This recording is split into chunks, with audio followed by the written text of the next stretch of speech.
মধ্যপ্রাচ্যের জ্বালানি ও পানি ব্যবস্থাপনা অবকাঠামোগুলোতে ইরানের হামলার হুমকিতে এবার যেন ভোল পাল্টালেন ডোনাল্ড ট্রাম্প। এতদিন ইরানকে ধ্বংস করে দেওয়ার হুঁশিয়ারি দিয়ে আসলেও এখন তার দাবি যুদ্ধের অবসানে চুক্তিতে আগ্রহী তেহরান। এই বিষয়ে দুই দেশের প্রতিনিধিদের মধ্যে চলছে আলোচনা, তবে তার এমন দাবি নাকচ করে দিয়েছে ইরান। এর আগে ট্রুথ সোশ্যালে দেয়া পোস্টে হরমুজ প্রণালী খুলে দিতে ইরানকে দেয়া আলটিমেটামের সময়সীমা 5 দিন বাড়ানোর ঘোষণা দিয়েছেন মার্কিন প্রেসিডেন্ট।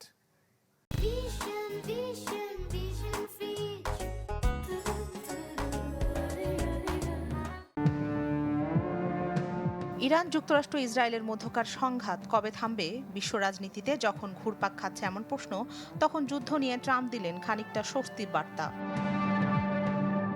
মার্কিন প্রেসিডেন্টের দাবি, যুদ্ধ শেষ করতে যুক্তরাষ্ট্রের সাথে চুক্তি করতে চায় ইরান। কিছু গুরুত্বপূর্ণ বিষয় নিয়ে ঐকমত্যে পৌঁছেছে দুই দেশ, এমন কথাও জানান তিনি। বলেন, যুদ্ধ বন্ধে ইরানের প্রতিনিধিদের সাথে আলোচনা করছেন ট্রাম্পের মধ্যপ্রাচ্য বিষয়ক দূত স্টিভ উইটকফ ও তার জামাতা জেরার্ড কুশনার।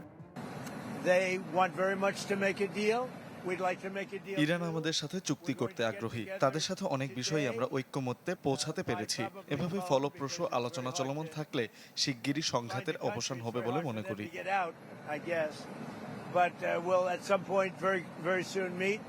যদিও ট্রাম্পের দাবি নাকচ করেছে ইরান, তেহরানের দাবি তাদের সামরিক হুমকি বাস্তবে রূপ নেয় ও আন্তর্জাতিক বাজার মিত্রদের চাপ বাড়ায় ট্রাম্প হামলার পরিকল্পনা থেকে সরে আসছেন। ইরানের এক জ্যেষ্ঠ কর্মকর্তার বরাতে এমনটাই জানিয়েছে দেশটির বার্তা সংস্থা ফার্স।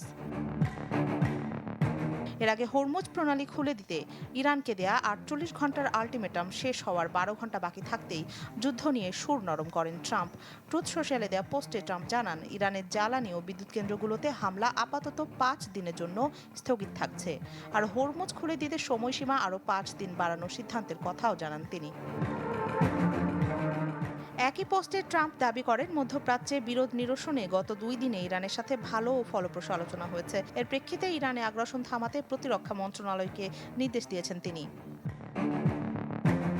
হরমুজ খুলে দিতে ট্রাম্পের সময়সীমা বৃদ্ধিকে মার্কিন প্রেসিডেন্টের পিছু হটা হিসেবে দেখছে ইরানের রাষ্ট্রীয় গণমাধ্যমগুলো। দেশটির পররাষ্ট্র মন্ত্রণালয় বলছে, যুক্তরাষ্ট্রের সাথে সরাসরি বা পরোক্ষ কোনো যোগাযোগ হয়নি। এর আগে ইরানের প্রতিরক্ষা পরিষদ হুমকি দেয়, যদি তাদের উপকূল বা দ্বীপগুলোতে স্থল অভিযান চালানো হয় তাহলে হরমুজ প্রণালীর মতো পুরো পারস্য উপসাগরে নৌ মাইন পেতে অবরুদ্ধ করে রাখা হবে। এদিকে ডোনাল্ড ট্রাম্প আলটিমেটাম বাড়ানোর ঘোষণা দেওয়ার পরও তেহরানে হামলা অব্যাহত রেখেছে ইসরায়েল। সোমবার রাজধানী সহ বিভিন্ন শহরে ব্যাপক বিস্ফোরণের শব্দ শোনা গেছে। বন্দর আব্বাসে একটি রেডিও স্টেশন লক্ষ্য করে চালানো হয় হামলা, এতে নিহত হন একজন। রাখি জেসমিন, চ্যানেল 24।